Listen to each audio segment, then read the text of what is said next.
Hi everyone, it's me, Andra Annette, and I am here with co-author Julianne Williams. She's also a healthcare consultant, and I'm really trying to let everybody get to know the women behind this book because the women have come together from all over the world to bring this message to you to really help you invoke your power and become the woman that you always knew you were and now step into. So please welcome Julianne Williams. Hi, Julianne.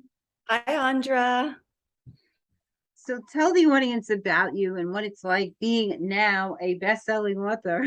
Yeah, I mean, how exciting is that over the weekend that we got to see that all come to pass? Just really, really special. And it's why I've been so excited about being a part of this book, because I think it's going to make such a big difference for women across the globe.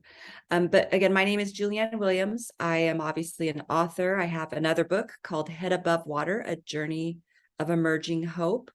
In addition to Unleash Her, I'm also in another anthology called Mom Magic that'll launch next month on November 9th. And I have my own next book coming out called Grief Quake, which should be ready in December. But I do consulting for healthcare companies, but really right now my mission is around grief recovery, building resilience, and overcoming difficult situations. So I have a website, www.juliannewilliams.com, where all of my information is. I also have a podcast on YouTube called Brave Enough, Renew, Recreate, Recover You, where I talk to people who have gone through difficult situations and we learn about how to overcome those experiences in life that can either help us grow or derail us. So that's what I do. You know, I really love that. I lost both my sister and my mom, and I did not handle it so well. I really didn't handle it at all. I just kind of stuffed it down. You know, when my sister passed, I just worked through it, and then my mom kind of just brought me to my knees. So I know, and being a nurse, you know, and in healthcare, I know how difficult it could be for the family members, and it is a really hard process to get through. So I'm glad someone like you is out there really helping people manage those feelings because I certainly could have used someone like you when I was going through it. Instead, I kind of became an invert. Like I went inside and I stayed there. I didn't know how to deal with it. And I kind of felt like nobody knew the pain I was in. If they didn't physically experience it themselves, they couldn't possibly understand what was going on inside of me. And I had a really great support system. You know, I have wonderful sister that was there for me and my husband and my girls. So but it was still difficult. You know, you just go to a place sometimes and you don't know how to get out of there. You know, I was flawed. So I'm grateful for people like you, you know. Well, thank you. So the genesis of what put me in this position is that 17 years ago, I lost my husband to suicide. So he was 38, I was 36, and we had two small children who were 7 and 3. And, it was a lot to get through. And he had, because of his mental illness, had, pretty much destroyed our financial life as well. And so, I had to rebuild from the beginning.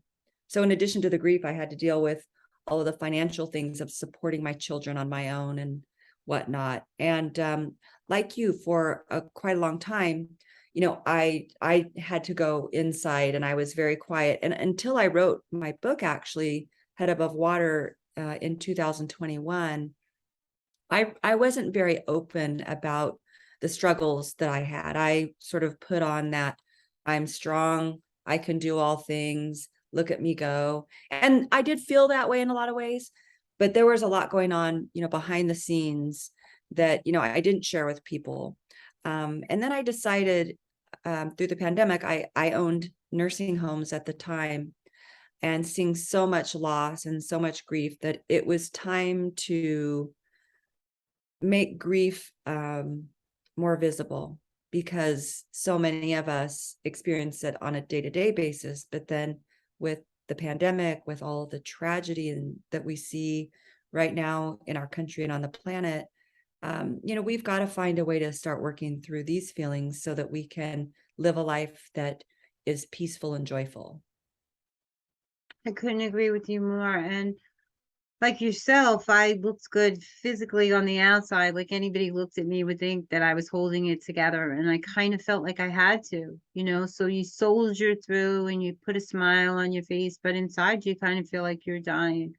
And I think that what you're doing is amazing, because we, as a community, we have to work on a lot of things, let's say. But I think that helping people get through things like grief is really up there. And mental issues is a big thing too. There's a lot of people out there suffering with mental illness in silence, and they're not really getting the support they need in the community, or taking medications that might help because of their feelings about that.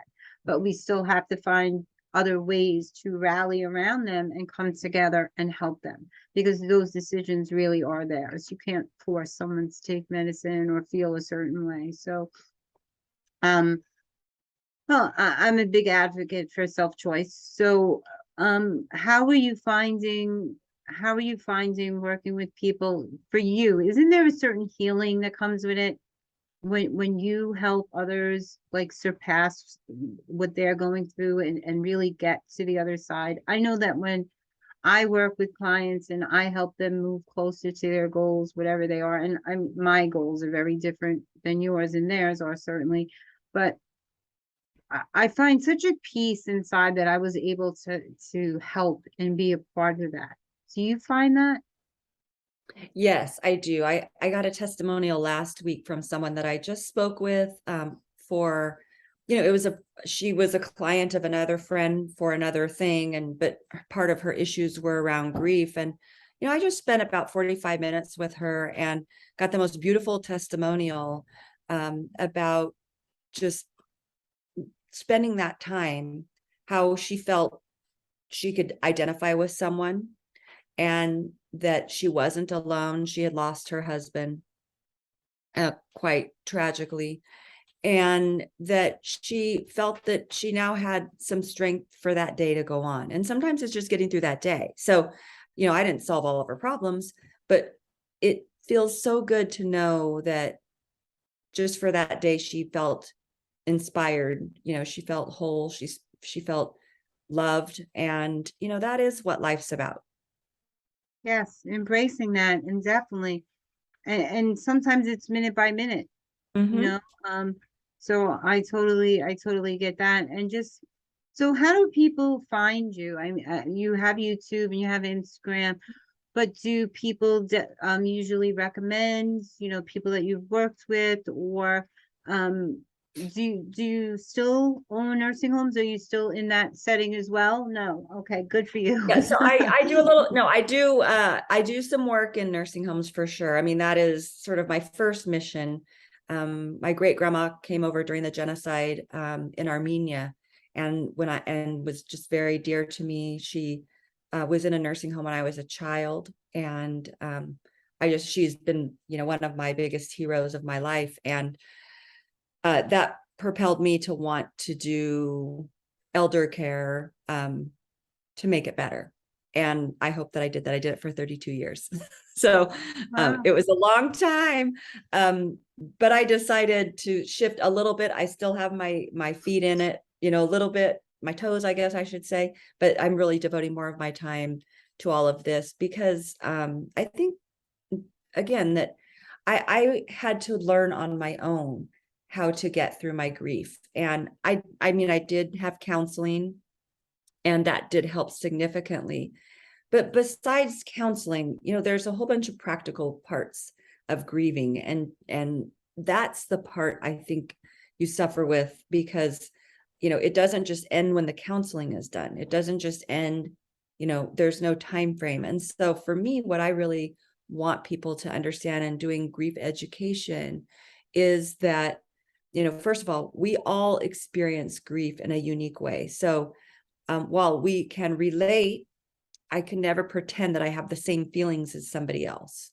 And I would never want to minimize how somebody is experiencing their loss. And by the way, loss is not just from losing a person. It can be from, like COVID, we lost our lives for 2 years. It could be Absolutely. you lose your job. It could be you have a really bad financial change Setback. that uproots you. There are so many things that we grieve. You can grieve a child that did not turn out the way you expected, or and I just did a podcast on that with somebody whose child is an addict, and that child has lost his life essentially at this point. And so that's really, I think, unless we find ways to get through all of these situations, they continue to compound, and then we just keep grieving the same thing over and over again.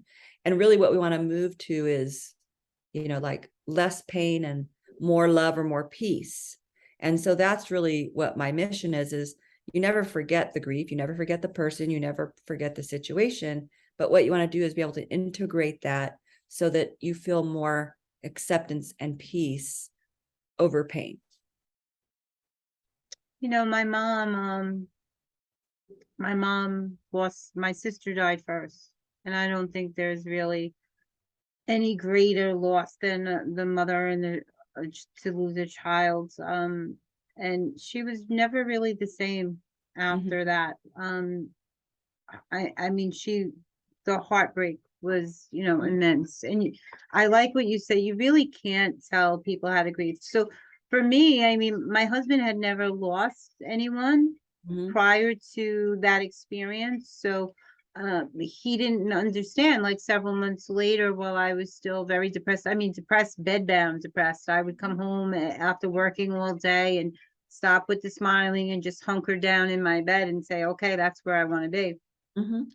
And I said, you don't understand. You've never felt what I felt, and unfortunately he did experience that loss shortly thereafter in his own family. So, but it is very unique to the person. And they talk about the stages of grief, and some, a lot of people don't follow them in order. Some go through anger and, first in denial. And so it's not necessarily in that order, that. And especially working in elder care.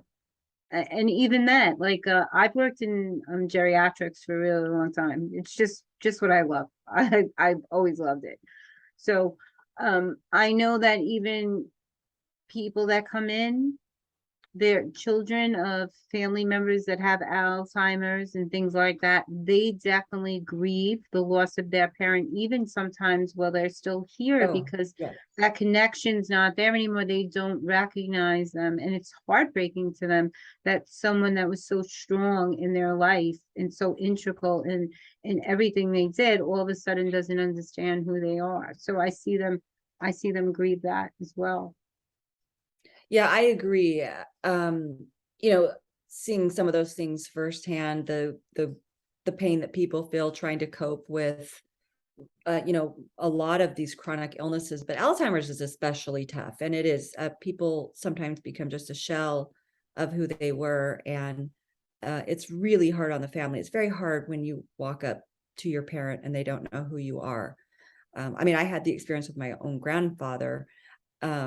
Luckily, I've been around it for many, many years. And so I understood that it was not anybody's fault. It wasn't his fault. He wasn't trying to, he thought I was his brother. But what it is I realized, at that time, he knew it was someone that he loved. He just didn't know, he couldn't identify who it was. But with Alzheimer's, we remember more long-term. So for him, he remembered his brother. And so it was just more him labeling that. But it is tough. And, that's why I want to bring light to grief, because it is part of our human experience. We shouldn't be ashamed about grief. We shouldn't be ashamed about grieving. We shouldn't be ashamed about our feelings.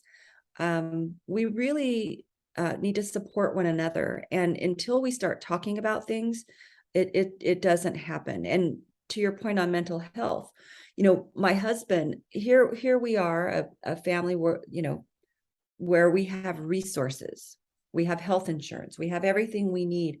And he has bipolar disorder, but still with that, he was ashamed of his diagnosis.